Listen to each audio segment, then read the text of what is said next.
Biz ак үйдө өрттөгөндөрдү издеп ошолорду жазалайлы деп атабыз.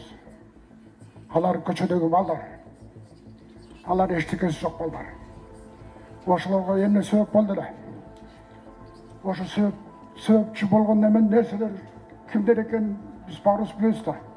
Алар 3 партия. Кыргызстан партиясы Талант Турдумамбетович баратат. Мекеним Кыргызстан партиясы, Биримдик партиясы. Ошол 3 партиядан депутатка баргандар, ошолорго катышкандардын баарын алып туруп, ошолордун эсебинен жанагы ак үй деген үй чөлөрттөндү. Ошолордун эсебинен бир жаңы ак үй салдырып албайлыбы? Кандай десиңер?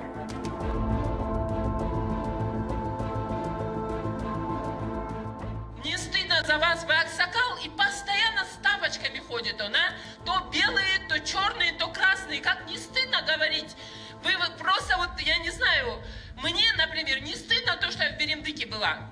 Я уже об этом говорила. Я никому деньги не давала. И не смейте оскорблять наши партии, потому что, я уже повторю еще раз, деньги давали все партии, но не все кандидаты. Если вы считаете, что вы давали деньги, пожалуйста, сами ремонтируйте у меня дверь. Я не собираюсь ни копейки давать за то, что правильно сказал мой коллега, что люмпины какие-то раздолбили наш Белый дом.